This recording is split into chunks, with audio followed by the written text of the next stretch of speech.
नमस्कार मित्रों, बजरंग स्टडीज में आप सभी का स्वागत है। कल हमने डिटरमिनेंट्स के बारे में बात की। आज हम लोग बात करते हैं क्लास 12 के डिटरमिनेंट के प्रॉपर्टीज ऑफ डिटरमिनेंट, यानी डिटरमिनेंट बोले सारणिक के गुणधर्म, सारणिक के गुणधर्मों पर बात करते हैं। सारणिक के गुणधर्मों की बात करते हैं साहब, ठीक है। सारणिक प्रॉपर्टीज ऑफ द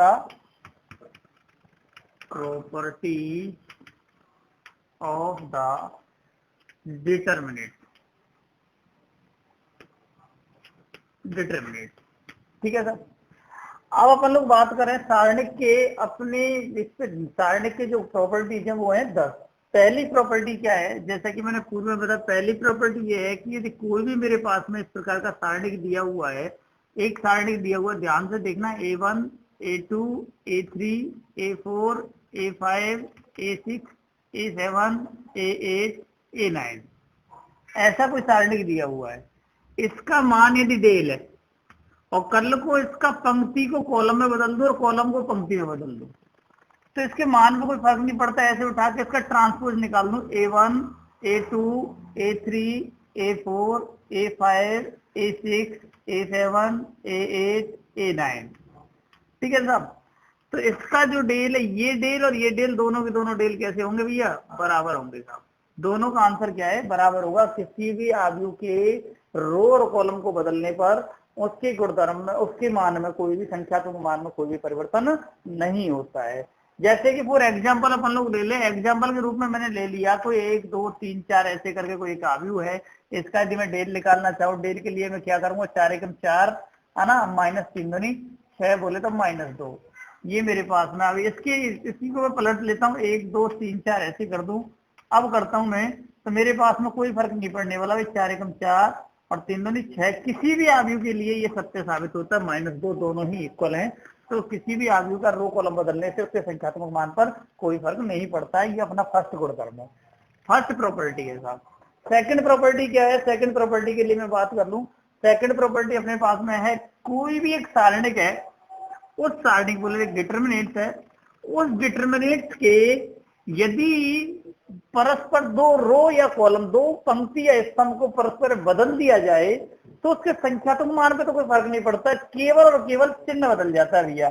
जैसे कि मैं एक बात करूं, मेरे पास में सेकंड प्रॉपर्टी की कोई एक आयु है, जैसे A1, A2, A3, A4, A5, A6, A7, A8, बड़े महत्वपूर्ण है ये सब, ध्यान रखना है। A9, इसका जो डेल है ना, आदि मैंने मेरा मन किया कि साहब मैं इन दो को बदल लेता हूँ साहब, A1, A2, A3, A4, A5, A6, है ना, ये बदल रहा हूँ ये मैं, है ना।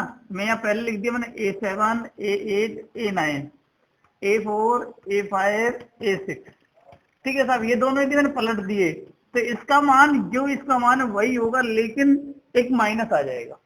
माइनस है, संख्यात्मक मान पर तो कोई फर्क नहीं पड़ता है, केवल उसका चिन्ह बदल जाता है। यदि कोई भी दो पंक्ति या दो कॉलम को, ऐसा ही नहीं है कि दो पंक्ति बदली, मैं ये दो कॉलम भी बदल सकता हूँ, जो मन करे वो बदल लो साहब। यदि मैंने ऐसा किया कि मैंने लिख दिया A2, A5, A8 और यहाँ पे लिख दिया A1, A4, A7, A3, A6, A9, तो इसका डेल में भी, इसके डेल और इसके डेल में क्या फर्क होगा? केवल संख्या सेम रहेगी, एक माइनस का फर्क होगा बस, ठीक है ना। दोनों के डेल में किसका फर्क होगा? एक बस माइनस का फर्क होगा। दोनों के डेल में किसका फर्क होगा? माइनस होगा। इस सेकंड प्रॉपर्टी, सेकंड प्रॉपर्टी क्या कहती है? किसी भी सारणिक के दो पंक्तियों को या दो स्तंभों को परस्पर बदलने से उसके संख्यात्मक मान में कोई फर्क नहीं पड़ता है, केवल चिन्ह बदल जाता है। ये द्वितीय प्रॉपर्टी है साहब। तीसरी प्रॉपर्टी की तरफ अपन लोग बात करते हैं। तीसरी प्रॉपर्टी क्या है? कोई भी एग्जांपल लेकर के आप लोग कर सकते हो, ज्यादा बड़ी बात नहीं है। क्वेश्चन में आएंगे हम लोग, बिल्कुल एक एक को क्लियर करके जाएंगे, है ना। क्वेश्चन नंबर एग्जाम थर्ड करते हैं। यदि किसी सारणिक में कोई दो पंक्तियां या स्तंभ परस्पर सर्वसम हो तो सारणिक का मान शून्य होता है। सपोज करो कि कैसी कंडीशन है, मेरे पास में ये ABC और ये भी ABC और यहाँ पे कुछ भी है PQR। यदि ये दो सेम है ना, दो कॉलम या दो पंक्ति, या फिर मैं कह दूं साहब डेल बराबर ऐसा लिखा हुआ है पी क्यू आर और यहाँ साहब ए बी सी और यहाँ साहब पी क्यू आर। दो पंक्तियां या दो कॉलम सेम है तो सारणिक का मान सीधा सॉल्व करने की जरूरत नहीं है, सीधा ही 0 होता है। ये अपने को ध्यान रखना है। कोई भी एग्जाम्पल के तौर पे आप लोग लेकर के सॉल्व कर 1 2 3 1 2 3 और यहाँ पे 5 7 3 कुछ भी ऐसे लेकर के आप सॉल्व करके देख लेना, आंसर इसका 0 ही आने वाला है जैसे अपन लोग निकालते हैं। निकाल के थोड़ा देख लें। 1 के साथ में क्या होगा, 3 दूनी 6 7 से 21, ठीक है। -1 इसके साथ में रो कॉलम -1 तो क्या हो गया, 3 दूनी 6 और 7 से 21 है ना, और +5 और इधर क्या होगा साहब, ये रो कॉलम 3 दूनी 6 3 दूनी 6 6 - 6 है ना। तो अपन लोग देखें ये सेम है, प्लस माइनस कट गया, 6 में 6 गया 0, सामने 0 आ रहा है, सॉल्व कर लेना। 6 में से 6 जाएगा भैया 0 0 गुणा करूंगा 0, ये माइनस का ये प्लस का बोल सेम बिल्कुल शक्ल मिल रही है कि नहीं मिल रही है, सॉल्व करके भी अपने आप 0 आएगा घट के, टोटली फाइनली क्या आना है 0 आना है। ये अपने आप में तीसरा गुणधर्म है। चौथे गुणधर्म की अपन लोग बात करें, चौथा गुणधर्म क्या है, यदि किसी सारणिक में एक पंक्ति या एक स्तंभ के सभी अवयवों को किसी अशून्य संख्या से गुणा कर दिया जाए तो प्राप्त सारणिक का मान मूल सारणिक के मान तथा उस संख्या के गुणनफल के बराबर होता है। तो अपन लोग थोड़ा सा ये अभी इजी समझेंगे इसको। इजी क्या है, सिंपली आप लोगों को मैं बता दूं, मैंने क्या बोला अभी आपको, मैंने बोला कि कोई भी सारणिक है, उस सारणिक के किसी पंक्ति या किसी रो कॉलम में अपन लोग पंक्ति या स्तंभ के अंदर किसी अशून्य संख्या का गुणा करते हैं तो निश्चित रूप से सारणिक के मान में उसी संख्या का गुणा हो जाता है, इससे ज्यादा कोई फर्क नहीं पड़ता। जैसे कि फॉर एग्जाम्पल अपन समझते हैं, कोई एक डेल था मेरे पास में, क्या था भाई, ABCDEFGHI, ये मेरे पास में एक डेल है। इस डेल को सपोज करो मेरा मन किया कि मैं इसको K से गुणा कर दूं, किससे गुणा कर दूं, K से यदि गुणा कर दूं, और गुणा करने का मतलब समझना ये मैट्रिक्स में और डिटरमिनेंट में फर्क है, विशेष से फर्क है। इसका गुणा करने का मतलब इसका सारे अवयव से नहीं होगा, आपकी मर्जी है, चाहे तो इस पंक्ति से कर दो, चाहे इससे कर दो, चाहे इससे कर दो, चाहे कॉलम में कर लो, आप किसी में भी एक में करोगे, परंतु ठीक है सर, एक में करेंगे। तो मैं यदि के का गुणा इसका करता हूं तो सिंपली सपोज करो कि मैं इस वाले कॉलम में कर लूं, कोई नहीं है, ADG ऐसे ही, BEH ऐसे ही, KC KF और KI एक में गुणा करोगे और एक में से कॉमन निकालोगे, ये ध्यान रखना विशेष है, ठीक है साहब। अब मेरे पास में सारणी का मान इसका सपोज करो 5 था, है ना, इस सारणी का आंसर 5 था और के की वैल्यू सपोज करो 3 है, बोले मैं 3 का गुणा किया तो सारणी का मान 5 गुणा 3 बोले 15 होगा, ठीक है ना। इस सारणी का मान यदि डेल है, इस सारणी का मान क्या होगा, के डेल। बोले तो जिस संख्या का गुणा उसके प्रत्येक पंक्ति और स्तंभ में हम लोग कर रहे हैं, उस संख्या का गुणा सीधे सारणिक के मान में करके अपन लोग उस सारणिक का मान प्राप्त कर सकते हैं। बोले तो किसी भी अशून्य संख्या का गुणा उसके पंक्ति या स्तंभ में अपन लोग कर दें तो उतना ही जो सारणिक का मान है उतने ही गुना बढ़ जाता है वो सारणिक का मान। ये अपने आप में ये पांचवा गुणधर्म कहता है भैया। छठा गुणधर्म क्या है, छठा गुणधर्म है अच्छा ये चौथा गुणधर्म था भी है ना, चौथा गुणधर्म था ये।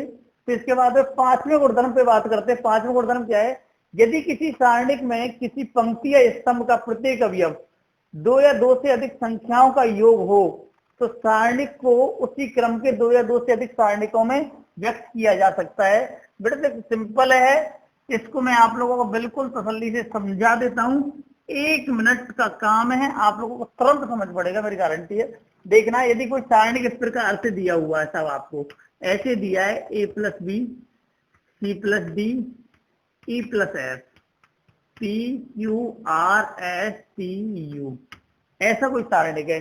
बोले तो कोई एक पंक्ति या स्तंभ में, ये कोई जरूरी नहीं पंक्ति के अंदर, पंक्ति या स्तंभ में किसी योग के रूप में ऐसे दिया हुआ, किसी योग के रूप में ऐसे दिया हुआ है ना। तो इसको अपन लोग 2 अलग अलग सारणिकों में बड़े प्यार से बांट सकते हैं। कैसे बांट सकते हैं, ये गुणधर्म यही कहता है, क्या कहता है कि जैसे अपने पास में ये क्या है, A C E P Q R S T U plus, देखो एक बार तो इसके साथ में ले लिया मैंने, एक बार इसके साथ में B D F P Q R S T U, इस प्रकार से सारणी को अपन लोग तोड़ सकते किसी भी सारणिक को। यदि कोई पंक्ति या स्तंभ एक योग के रूप में दिया हुआ है तो उसको डिफरेंट डिफरेंट दो आव्यूह, दो सारणिक के रूप में हम लोग तोड़ सकते हैं। ये अपने आप में गुणधर्म नंबर 5 कहता है भैया, है ना। अब गुणधर्म नंबर 6 की अपन लोग बात करते हैं। बिल्कुल इजी है, समझ आ गया होगा, ठीक है ना, ज्यादा कोई लफड़े वाली चीज है नहीं है। गुणधर्म नंबर 6 की अपन लोग बात करते हैं। गुणधर्म नंबर 6 क्या है? गुणधर्म नंबर 6 है कि सारणिक की किसी पंक्ति या स्तंभ के प्रत्येक अवयव में किसी अन्य पंक्ति या स्तंभ के संगत अवयवों का कोई अचर गुणज जोड़ने या घटाने पर सारणिक के मान में कोई फर्क नहीं पड़ता है। ध्यान रखना, ये जो गुणधर्म है जो मैंने अभी बोला है आपको, इसको हम लोग मल्टी स्टार देंगे। सबसे ज्यादा काम आने वाला, सबसे ज्यादा यूजफुल जो गुणधर्म है वो यही है, गुणधर्म नंबर 6। गुणधर्म नंबर 6 क्या कहता है कि कोई भी सारणी, बिल्कुल गौर फरमा के सुनना, सबसे ज्यादा काम आता है और सबसे ज्यादा याद भी रह जाता है बच्चों को, ठीक है साहब। कुछ नहीं याद रह जाएगा क्वेश्चन में, जब बार बार लगेगा ये तो बिल्कुल सबसे पहले सारे गुणधर्म में यही रटा रहता है बच्चों को साहब, ठीक है। कोई ऐसे A B C D E F G H I, ठीक साहब। ये क्या कह रहा है? यदि सपोज करो कि ये मेरे पास में ये क्या कहलाती है भैया? R1, ये मूल संख्या ये क्या कहलाती है? R2, ये क्या कहलाती है? R3। R का मतलब रो, पहली रो, दूसरी रो, तीसरी रो। ये अपने आप में क्या कहलाते हैं भैया? कॉलम। C1, C2, C3, ये कॉलम है साहब। और कल को यदि मेरा मन किया कि सब ऐसा R1 में ऐसा कर लूं, R1 बराबर R1 प्लस R2 कर लूं, तो ध्यान रखना सारणिक के मान पे कोई फर्क नहीं पड़ता है। मैं इसको ऐसे लिख सकता हूँ A plus D, B plus E, C plus F, और बाकी का D E F G H I, ऐसे लिख सकता हूँ। इसका मान डेल था ना, तो इसका भी मान डेल है। दोनों सारणिकों के मान पे कोई फर्क नहीं पड़ेगा। कोई भी 2 रो जोड़ो, 3 रो जोड़ो, कॉलम जोड़ो, और उससे भी आगे मैं कह दूं कि नहीं साहब मैं तो कॉलम में लगा देता हूँ, लो साहब C3 बराबर, ठीक है साहब, C3 प्लस KC2, ये लो साहब, कोई संख्या गुणा करके जोड़ो या घटाओ, कोई फर्क नहीं पड़ने वाला है। ये सारणिक का छठा गुणधर्म सबसे इंपोर्टेंट इसलिए कहा जाता है कि आज देखो मैं C3 के अंदर यूज कर रहा हूं तो C3 चेंज होगा केवल, बाकी का ऐसे ही रहेगा ADGBEH। और देखो C3 क्या कह रहा है? C3 कह रहा है C3 में C2 जोड़ना है क्या? K का गुणा करके, तो क्या हो गया? C plus KB, F plus KE और I प्लस KH। तो आज भी इसके सारणिक के मान पे कोई फर्क नहीं पड़ेगा, सेम रहेगा सारणिक का मान। तो बोले किसी भी पंक्ति को किसी पंक्ति में जोड़ो, किसी संख्या का गुणा करके जोड़ो, घटाओ, नो इफेक्ट, कोई इफेक्ट नहीं रहता, सारणिक का मान अपरिवर्तित रहता है। ये अपने आप में छठा गुणधर्म है साहब। नेक्स्ट गुणधर्म पे अपन लोग बात करते हैं। 7वां गुणधर्म क्या है?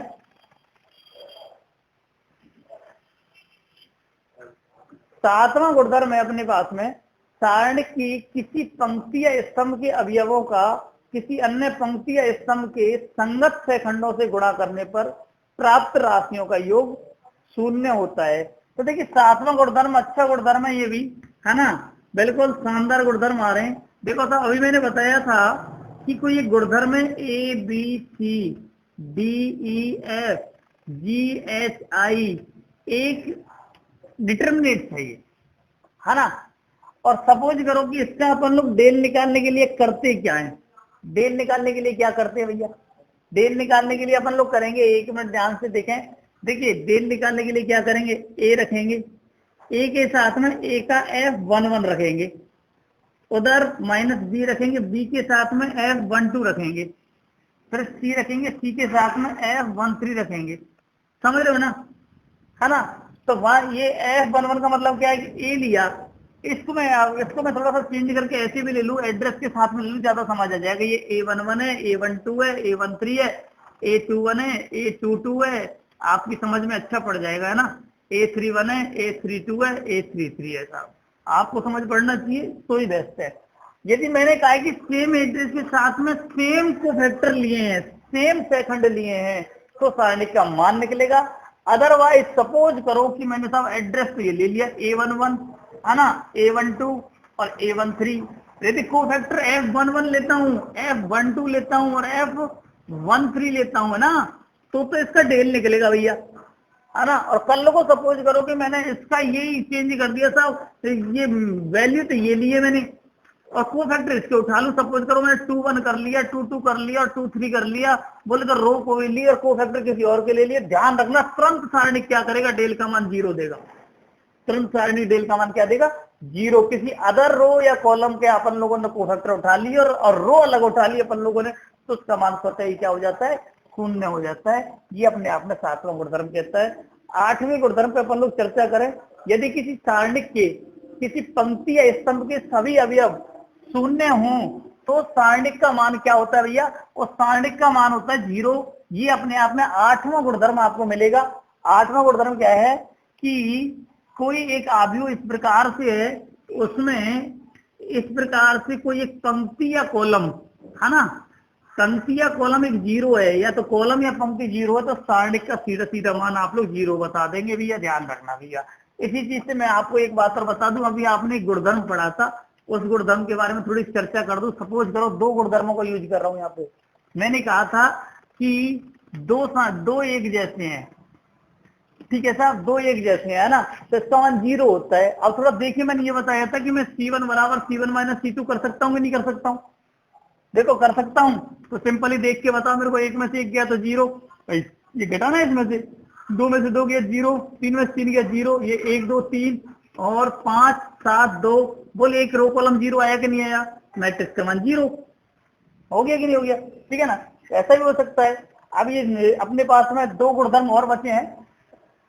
इसके बाद अपन लोग चर्चा करते हैं। बिल्कुल तसल्ली से देखना भैया, 2 बार देखना, 3 बार देखना। और जिन बच्चों ने पिछली वीडियो नहीं देखी है, मैथमेटिक्स है, पीछे से उठा के लेके आए, अच्छा समझ में आएगा, ठीक है। मेरा अनुरोध यही है। तो 9वें गुणधर्म पे मैं चर्चा कर दूं। 9वां गुणधर्म अपना क्या है, 9वां गुणधर्म किसी त्रिभुजाकार आव्यूह से संबंधित सारणिक का मान उसके मुख्य विकर्ण के अवयवों का गुणन होता है साहब, ठीक है साहब, मुख्य विकर्ण के अवयवों का गुणन होता है। तो देखिए क्या कह रहा है कि कोई भी त्रिभुजाकार आव्यूह, त्रिभुजाकार आव्यूह आप समझ गए होंगे, नहीं समझे तो मैं समझा देता हूँ। त्रिभुजाकार आव्यूह क्या होता है, उसका एक डायगोनल होता है ऐसे, या तो उसके ऊपर के सारे अवयव 0 होंगे या उसके नीचे के सारे अवयव 0 होंगे। उसके ऊपर के अवयव 0 ले लिए मैंने, सपोज करो यहाँ कुछ भी ले लिया, ऐसे करके ये हो गया साहब। इसका जो वैल्यू होती है ना, वैल्यू, इसका जो मेन प्रिंसिपल है, मुख्य विकर्ण है, मेन प्रिंसिपल के गुणनफल के बराबर इसकी वैल्यू होती है। ये इसका आंसर हो जाएगा। फॉर एग्जाम्पल यदि अपन लोग लिख भी दें, सपोज करो कि मैंने लिख दिया 1 2 3, इधर अब इधर 0 ले लो, क्या दिक्कत है, ये भी त्रिभुजाकार है। एक ऊपरी त्रिभुजाकार होता है, एक निम्न त्रिभुजाकार। तीसरी प्रश्न वाले हमने पढ़ा था, तीसरी प्रश्न वाली की जाके देखें वीडियो। और यहाँ पे अपन लोगों के पास में 5 6 7, इसका यदि मेरे को डेल चाहिए, मैं ज्यादा माता फोड़ी नहीं करूंगा। मेरा प्रॉपर्टी क्या कहती है, मेरी प्रॉपर्टी कहती है बस इसका मल्टीप्लाई कर दे, बस कुछ मत कर। 3 दूनी 6 इसका आंसर है, आप सॉल्व करके निकाल लेना, डेल का मान 6 ही होगा। ये प्रॉपर्टी 9 कहती है अपने को, ठीक है ना। कौन सी प्रॉपर्टी बताती है, 9 कहती है। ट्राइंगल जो मैट्रिक्स है उसके बारे में आप लोग जानते होंगे, नहीं जानते हैं पिछली वीडियो जो उठाएं उसको देखें, बिल्कुल अच्छी से कॉन्सेप्ट क्लियर कराया हुआ है वहां पे, ठीक है ना। तीसरी प्रश्नावली के अंदर शुरुआत में कराई हुई है ट्राइंगल, पहली दूसरी वीडियो ही है तीसरी प्रश्नावली की, ठीक है ना। इसके बाद में लास्ट एंड फाइनल 10वीं जो प्रॉपर्टी है, 10वीं प्रॉपर्टी क्या कहती है, यदि किसी सारणिक में x के बहुपद हो और x के स्थान पर a रखने पर सारणिक का मान 0 हो जाए तो x माइनस a उस सारणिक का गुणनखंड होता है।